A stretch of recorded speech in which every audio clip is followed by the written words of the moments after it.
I want you to meet my Sears Kenmore sewing machine. She is such a workhorse. She's incredible. And I'm sad to report that I'm going to have to euthanize her. We're going to talk about that and what that means. We're also going to meet the new kid on the block, and we're going to learn about the creation of these amazing mechanical stitch makers. I'm Liz, and I like to work on projects in my kitchen and around my house, and I really like to learn about their history. This Kenmore machine has been used in my family since 1970. That's the year she was born.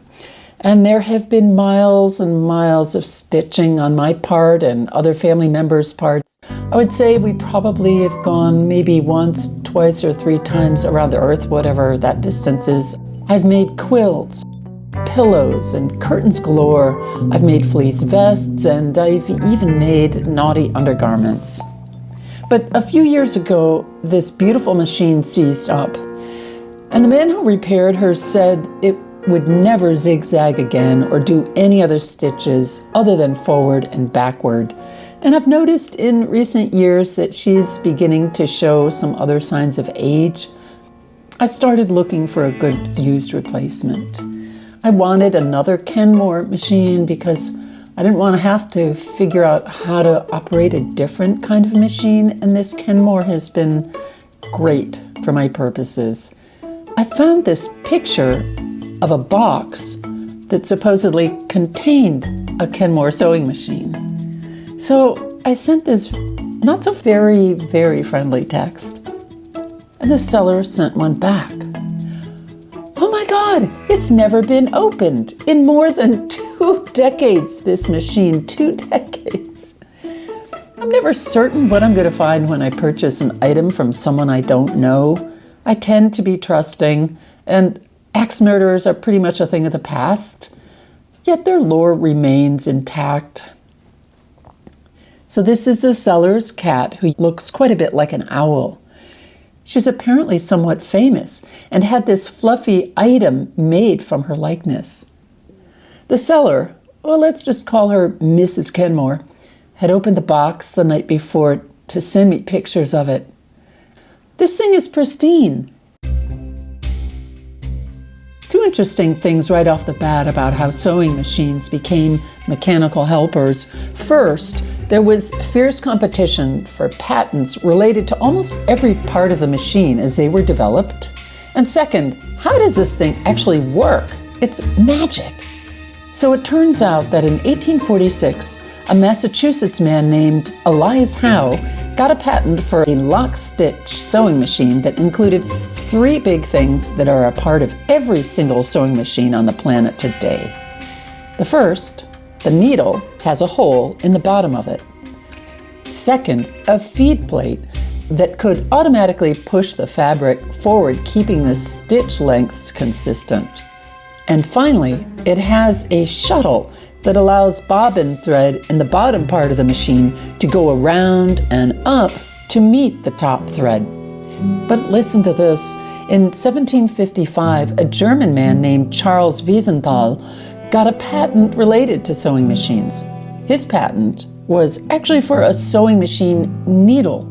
The implication that there was some kind of sewing machine out there, or maybe he was creating one, but nobody knows where that is.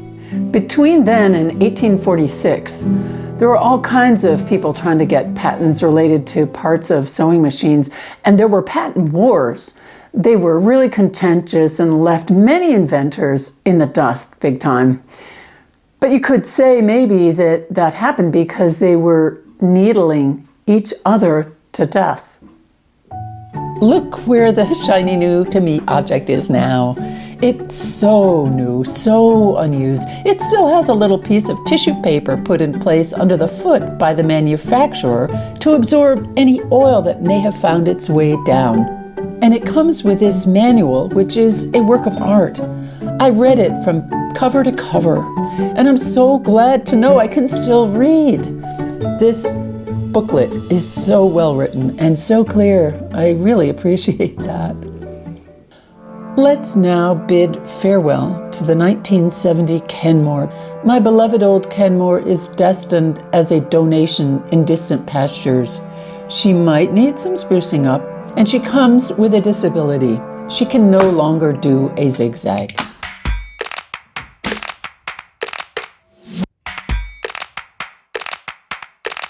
The first thing I need to do with my machine is to oil it. And because I've read the directions, I'm an expert. Okay, we'll see about that.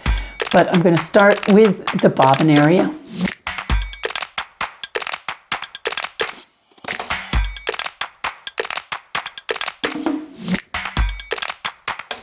There are 3 points on the inside top part here that need to be oiled, just little drops. And because the machine has been sitting completely unopened for more than 20 years, I think it's important to make sure it gets a little refresh in the oil department.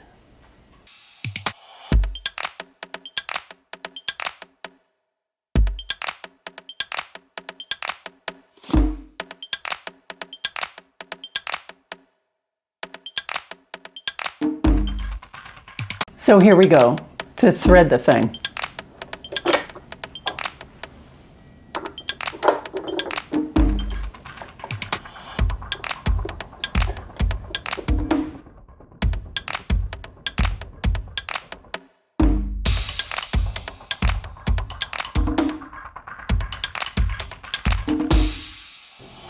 Well, this is easy.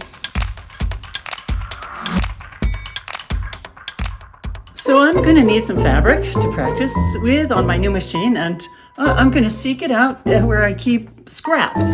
I don't think it's going to be so easy, though. No. Oh. Yes. Perfect. So we're not going to be making anything special here. We are just going to be playing on this machine just to get a sense of what it's like.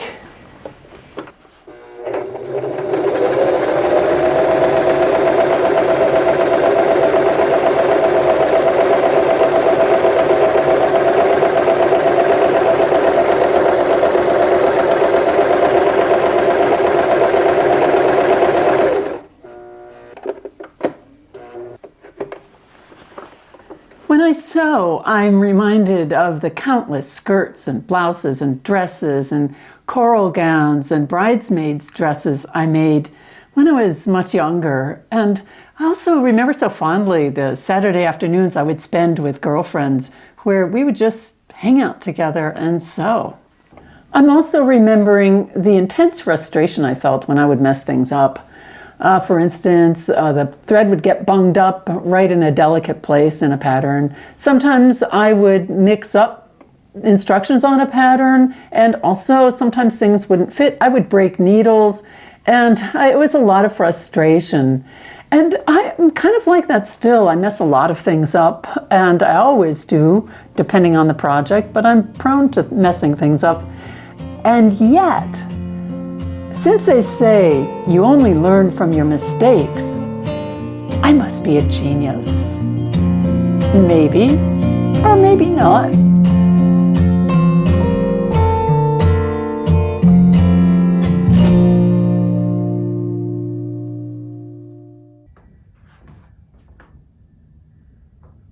So now I'm going to hunt.